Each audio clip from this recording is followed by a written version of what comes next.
الحمد لله رب العالمين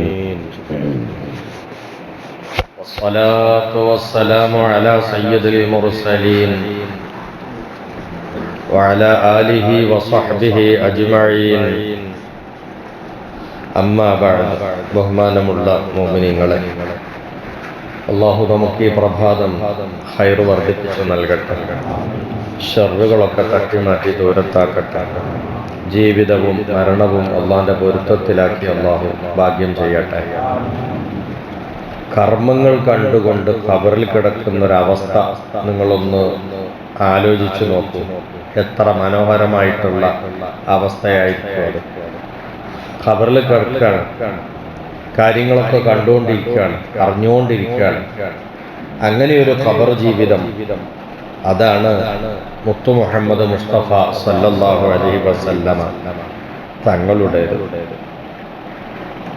ബഹുമാനപ്പെട്ട ബക്ർ ഇബ്നു അബ്ദുല്ലാഹിൽ മുസനി തങ്ങളെ തൊട്ട് റിപ്പോർട്ട് ചെയ്യുന്ന ഒരു ഹദീസിൽ കാണാം, തിരുദൂതർ പഠിപ്പിച്ചു, അവിടുന്ന് പറഞ്ഞു, ഹയാത്തി ഖൈറുൽ ലക്കും വ മൗതി ഖൈറുൽ ലക്കും. എൻ്റെ ജീവിതം നിങ്ങൾക്ക് ഖൈറാണ്, എൻ്റെ മരണവും നിങ്ങൾക്ക് ഖൈറാണ്. അതുകൊണ്ട് നിർത്തിയില്ല.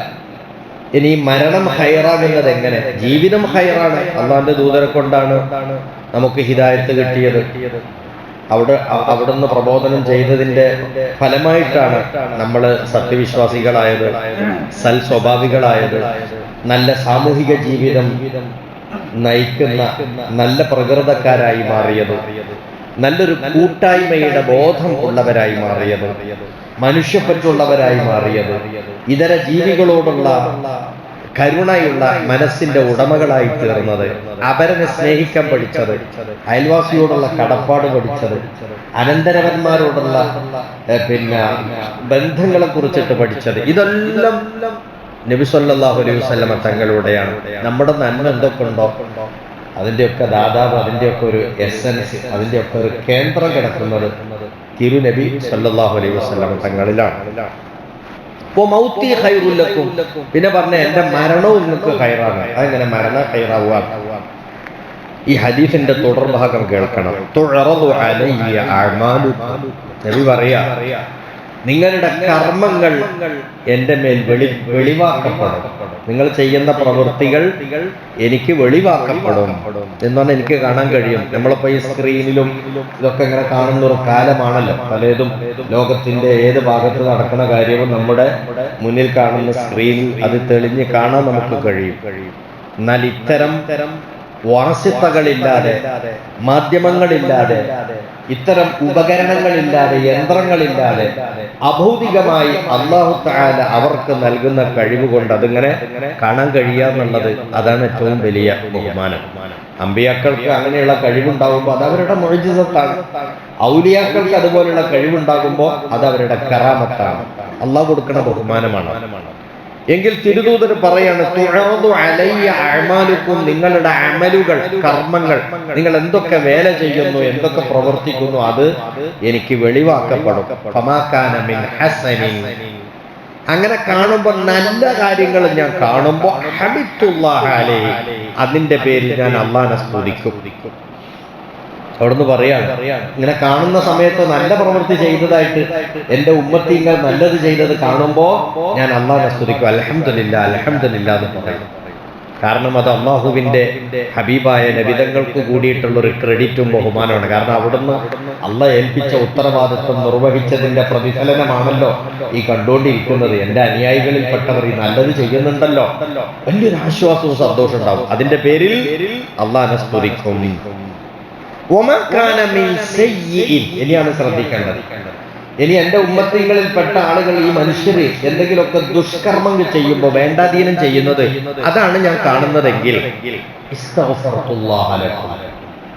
ഞാൻ അല്ലാഹുവിനോട് നിങ്ങൾക്ക് വേണ്ടി പൊറുക്കൽ തേടും.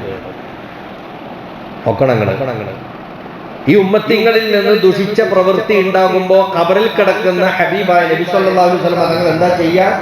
അവിടുന്ന് പറയാ, ഇസ്തഗ്ഫർതുല്ലാഹ ലക്കും, നിങ്ങൾക്ക് വേണ്ടി ഞാൻ അള്ളാഹുവിനോട് പൊറുക്കൽ തേടും. പടച്ചോനെ, എന്റെ ഒരു ഉമ്മത്താണ്, എന്റെ അനുയായിൽപ്പെട്ട ആളാണ്, ചെറിയ തെറ്റ് ചെയ്തു പോയിട്ടുണ്ട്, നീ പുറത്തു കൊടുക്കണം പടച്ചോനെ എന്ന് നബി സല്ലല്ലാഹു അലൈഹി വസല്ലമ തങ്ങൾ ഖബറിൽ കിടന്നുകൊണ്ട് ദുആ ചെയ്യും. ആർക്ക് വേണ്ടി? ഉമ്മത്തിങ്ങൾക്ക് വേണ്ടി.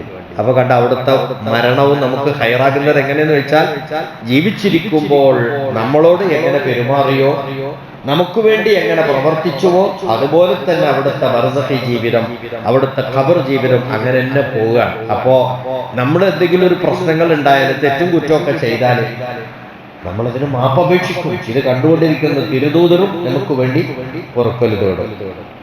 നമ്മൾ മങ്കൂസ് മൗലിദിൽ ഒരു വരി പാടാറുണ്ട്. ഇർതകബ്തു അലൽ ഖതാ غير عسر وعدد لك أشكو فيه يا سيدي خير النبي. കയ്യും കണക്കുമില്ലാത്ത പാപങ്ങൾ ചെയ്ത് ആ പാപത്തിന്റെ പുറത്ത് കയറി സഞ്ചരിക്കുകയാണ് ഞാൻ. ലക അഷ്കു ഫീഹി യാ നബിയേ, അങ്ങയോട് ഈ വിഷയത്തിൽ ഞാൻ പരാതി ബോധിപ്പിക്കുകയാണ്. സയ്യിദി ഖൈറൻ നബി, എന്റെ നേതാവ് ഉത്തമനായ ദൂതരെ, അങ്ങയിലേക്ക് ഞാൻ ഇതാ പരാതി പറയുന്നു എന്ന് നമ്മൾ പറയാറുണ്ട്. ആ പറയുന്ന കാര്യത്തിന് അർത്ഥമുണ്ട് എന്നാണ് ഇത് പഠിപ്പിക്കുന്നത് ഈ ഹദീസ്. നമ്മൾ എന്തിനാ തിരുദൂതരോട് അങ്ങനെ ശിക്കായത്ത് പറയുന്നത്, എന്തിനാ പരാതിപ്പെടുന്നത്? അവിടുന്ന് പറഞ്ഞു, ഉമ്മത്തിന്റെ പ്രവർത്തനത്തിൽ തെറ്റുകൾ കാണുമ്പോ ഞാൻ അവർക്ക് വേണ്ടി പടച്ചവനോട് പൊറുക്കൽ തേടും. ഈ തേട്ടം കിട്ടാൻ വേണ്ടിയിട്ട് നബിയോട് പറയാണ് നമ്മള്, ഇർതകബ്തു അലൽ ഖതാ, തെറ്റും കുറ്റമൊക്കെ കുറെ ചെയ്തിട്ടുണ്ട് ദൂതരെ, കയ്യും കണക്കൂല്ല ഇതിനെ. ലക അഷ്കു ഫീഹി, ഞാൻ അതിന് തങ്ങളോട് പരാതി പറയുന്നു, അങ്ങയോട് പരാതിപ്പെടുന്നു, വേറെ എടുക്കാൻ ഞങ്ങൾ പോവുക എന്ന് പറഞ്ഞു. അപ്പൊ ഇതിനൊരു പരിഹാരം ഉണ്ടാക്കണോ? ആ പരിഹാരമാണ് ആര് ചെയ്തുകൊണ്ടിരിക്കുന്നത്? മുത്തുനബി ഖബറിൽ വെച്ച് ചെയ്തുകൊണ്ടിരിക്കുന്നത് എന്നാണ് ഈ ഹദീസ് പഠിപ്പിക്കുന്നത്. അല്ലാഹുവിന്റെ റസൂലെ നമുക്ക് വേണ്ടി ദ്വാരക്കും പൊറുക്കൽ തേടും. അപ്പോ അനുയായികളുടെ കർമ്മങ്ങൾ കണ്ടുകൊണ്ട് ഖബറിൽ കിടക്കുന്ന ഒരു അവസ്ഥ, അതാണ് ഹബീബായ നബി സല്ലല്ലാഹു അലൈഹി വസല്ലം തങ്ങളുടേത്. അവിടുന്ന് വഫാത്തായി പോയിട്ടുണ്ടെങ്കിലും ഉമ്മത്തിന് വേണ്ടി ഖൈറ് ചെയ്തുകൊണ്ടേയിരിക്കുന്ന ഒരവസ്ഥയിലാണുള്ളത്. ഇത് നമ്മളെ ഏറെ കൂടുതൽ സന്തോഷിപ്പിക്കുന്നതും ആശ്വസിപ്പിക്കുന്നതും അതിലേറെ അള്ളാഹുവിലേക്കും അള്ളാഹിന്റെ ഹബീബിലേക്കും ഒരു വിശ്വാസിയെ അടുപ്പിക്കുകയും ചെയ്യുന്ന ഒരു കാര്യമാണ്. അതുകൊണ്ട് ഇനി നമ്മളൊന്ന് ആലോചിച്ച് നോക്കുക, ആ ഹബീബായ നബിതങ്ങളുടെ അരികിൽ നമ്മൾ എത്തുന്ന ഒരു രീതിയെക്കുറിച്ച് നിങ്ങളൊന്ന് സങ്കല്പിച്ചു നോക്കി. എന്തായിരിക്കും അതിന്റെ അനുഭൂതി? ഒരു വിശ്വാസിക്കുണ്ടാകുന്ന ഗുണങ്ങൾ എത്രയാ? അല്ലാഹു റസൂൽ പറഞ്ഞല്ലോ, എന്റെ ഖബർ ഒരാൾ സിയാറത്ത് ചെയ്താൽ ജീവിതകാലത്ത് എന്നെ വന്ന് കണ്ടതുപോലെയാണ്.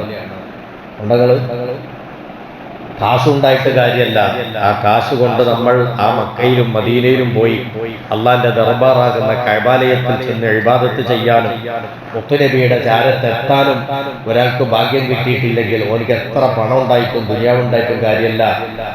ആ ഒരു ഭാഗ്യം കിട്ടിയിട്ടില്ലെങ്കിൽ അവന്റെ എല്ലാം പോയില്ലേ. ഇങ്ങനൊരു ഭാഗ്യം കിട്ടിയാലോ അതിന്റെ അനുഭൂതി എത്രയായിരിക്കും?